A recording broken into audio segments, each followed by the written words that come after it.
अस्सलाम वालेकुम स्टूडेंट्स, कैसे हैं आप सब? ठीक हैं, खैरियत से हैं? उम्मीद करता हूं कि आप बिल्कुल ठीक ठाक होंगे। और प्रीवियस टॉपिक आपने अच्छे से समझ लिया होगा। स्टिल कोई कन्फ्यूजन रह गई हुई आप डिस्कस कर चुके होंगे, अगर रह भी गई हुई तो आप डिस्कस स्टिल कर सकते हैं। आज के लेक्चर की जहाँ तक बात है तो आज का लेक्चर जो है उसमें हम यूजेस ऑफ ईथीन की बात करेंगे। इथाइलिन भी जिसको हम कहते हैं, कहाँ कहाँ पर इसका इस्तेमाल हो रहा है ये हम देखेंगे। जैसे आर्टिफिशियल रैपनिंग ऑफ फ्रूट है, मैन्युफैक्चरिंग ऑफ पॉलीथीन है और बहुत से और भी कंपाउंड्स हैं जो नॉर्मली हम अपनी लाइफ में इस्तेमाल करते हैं डिफरेंट पर्पसेस के लिए। इनको हम बनाते हैं by using ethene as a starting material which is ethylene. ठीक है जी, तो नहीं जनाब, चलते हैं अपने लेक्चर की तरफ और पहला पॉइंट हम डिस्कस करते हैं कि कहाँ पर हम ईथीन का इस्तेमाल करते हैं। So we use normally ethene for the manufacturing of for the formation of polyethene. यानी फर्स्ट पॉइंट ही मैं वो पॉलीइथीन से स्टार्ट कर रहा हूँ क्योंकि बड़ा इंपॉर्टेंट है। नॉर्मली प्लास्टिक हम इस्तेमाल करते हैं तो ये पॉलीइथीन की बनी होती है। ठीक है, सो फर्स्ट पॉइंट हमारे पास है manufacturing of polythene. Manufacturing of for manufacturing of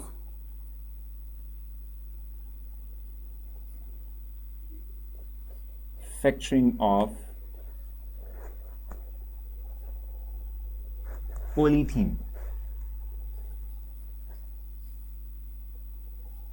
ठीक है जी, और जहां तक बात है पॉलीथीन की तो ये बेसिकली प्लास्टिक है। जितने भी बच्चों के खिलौने होते हैं, ठीक है, इवन ये जो मार्कर है, ठीक है, इसके जो आप कह रहे हैं कि आउटर कवरेज है, ठीक है, ये पॉलीथीन की बनी हुई है, पॉलीथीन की बनी हुई है। ठीक हो गया। अब ये पॉलीथीन कैसे बनता है उसकी डिमॉन्स्ट्रेशन के लिए मेरे पास आपके लिए कुछ दिखाने को है वीडियो, सो वो देखते हैं और उसमें हमें समझ आएगी किस तरह से हम ईथीन का इस्तेमाल करते हुए पॉलीथीन को प्रिपेयर करते हैं और फिर पॉलीथीन के थ्रू हम डिफरेंट अपने प्रोडक्ट्स की डेवलपमेंट करते हैं। जल्दी से देखते हैं। सो लीजिए, आप इस वक्त देख रहे हैं कि we have simple ethene, ethylene भी इसको हम कहते हैं, ठीक है, ईथीन या इथाइलिन। और इसको हमने क्या करना है एज अ स्टार्टिंग मटेरियल के तौर पे लेते हुए इसके थ्रू हमने पॉलीथीन की डेवलपमेंट करनी है। अब ये याद रखिएगा कि ये जो ईथीन है जिसको इथाइलिन भी कहते हैं, सिर्फ यही जो है वो काफ़ी नहीं है for the preparation of polythene. We need certain reaction conditions. होगा क्या, टेम्परेचर प्रोवाइड करना पड़ेगा और ये हाइड्रोजन पेरोक्साइड जो है हमारा मीडियम है जिसको हम इस्तेमाल करेंगे फॉर इनिशियल पर्पस। ये रिएक्शन को इनिशिएट करेगा। आप देख भी रहे हैं कि जो कि इसने स्टार्ट कर लिया रिएक्शन को।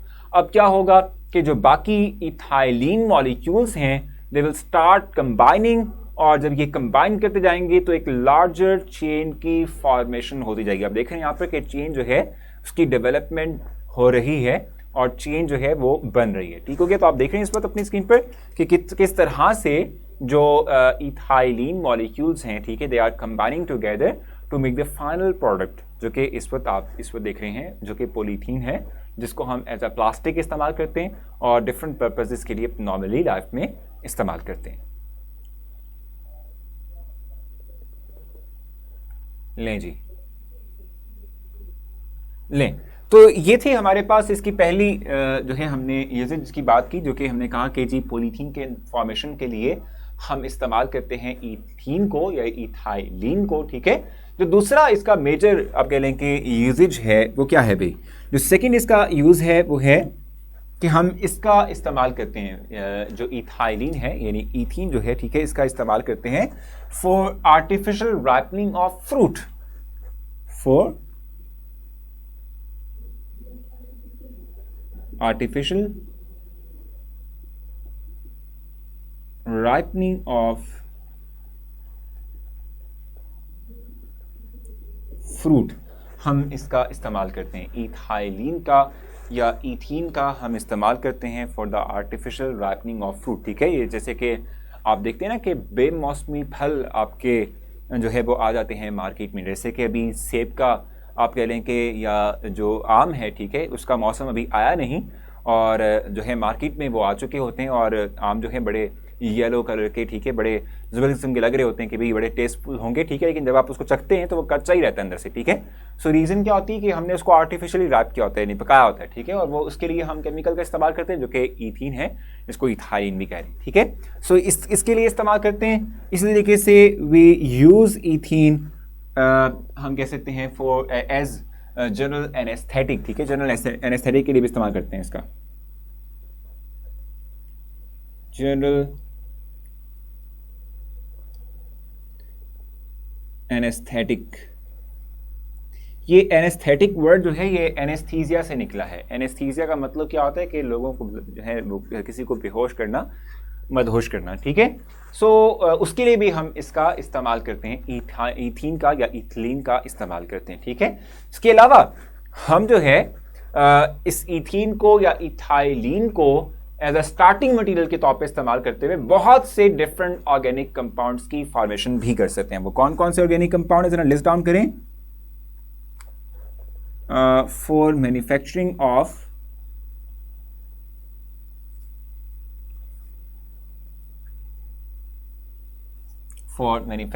ऑफ इथाइलीन ग्लाइकोल,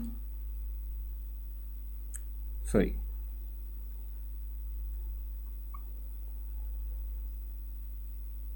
ग्लाइकोल, ठीक है। इथाइलिन ग्लाइकोल को हम प्रिपेयर कर सकते हैं by using the ethene as a starting material, ठीक है। इसके अलावा हम जो है diethyl ether, ethyl alcohol and diethyl ether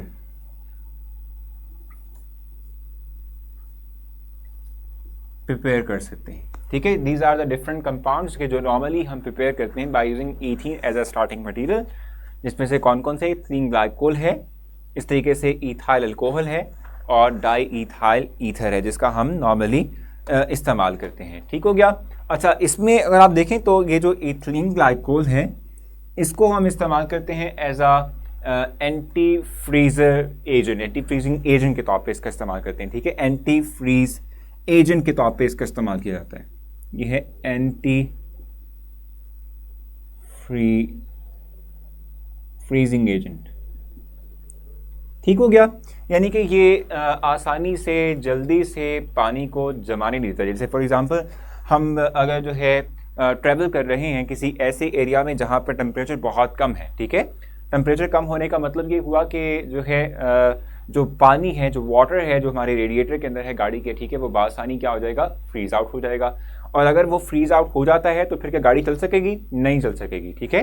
तो फिर गाड़ी को अगर आपने स्मूथली चलाना हो तो आपको उसको जमने से बचाने, फ्रीज होने से बचाना पड़ेगा, ठीक है। तो कैसे बचाएंगे? हम इथिलीन ग्लाइकोल की एडिशन कर देंगे इनसाइड नॉर्मल वाटर। जब वाटर में इसकी एडिशन करेंगे तो सोल्यूशन बन जाएगा, और सोल्यूशन की जहाँ तक बात है तो उसका फ्रीजिंग पॉइंट जो है फिर उस तरह उतना नहीं होगा जितना कि वाटर का होता है, वो फ्रीज आउट नहीं हो पाएगा, ठीक है। अच्छा, इसी तरीके से इथाइल अल्कोहल और ये जो डाई इथाइल ईथर है, both can be used as solvent. इनको हम नॉर्मली इस्तेमाल करते हैं एज अ सॉल्वेंट के तौर पे, ठीक है। हम इनको हम इस्तेमाल करते हैं, ठीक है। Last but not the least, the use of ethene is manufacturing of mustard gas, ठीक है। ये बड़ी इंपॉर्टेंट है। मस्टर्ड गैस के लिए हम इसका इस्तेमाल करते हैं, मैन्युफैक्चरिंग ऑफ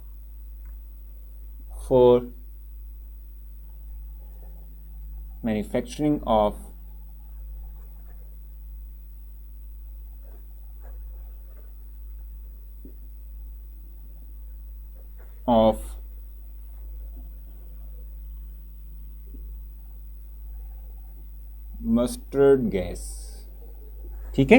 और ये जो मस्टर्ड गैस है ना, ये बड़ी पॉइजनस गैस है, ठीक है।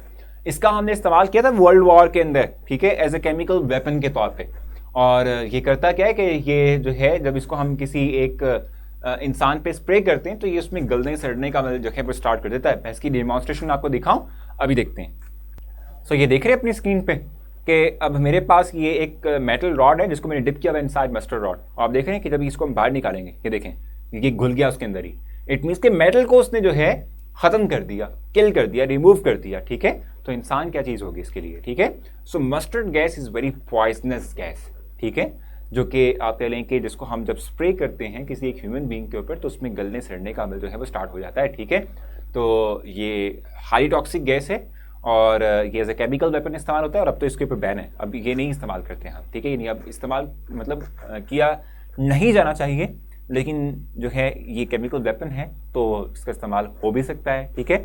सो ये मस्टर्ड गैस जिसको हम प्रिपेयर करते हैं बाय यूजिंग द ईथीन या ethylene as a starting material, जिसको हम प्रिपरेशन जिसकी हम करते हैं, ठीक है। मुझे उम्मीद है कि जो यूजेस ऑफ ईथीन है आपको समझ आ चुके होंगे। Still you have any confusion, regarding this point you can discuss, आप पूछ सकते हैं, मैं आपके ज़रूर क्वेश्चन का आंसर करूँगा, वार्म वेलकम करूँगा आपके क्वेश्चन को और ज़रूर जो है इसको रिस्पॉन्स दूंगा। अपना बहुत सारा ख्याल रखें। नेक्स्ट लेक्चर में आपसे मुलाकात होगी एक नए टॉपिक के साथ, एक नए पॉइंट के साथ। तब तक के लिए अल्लाह।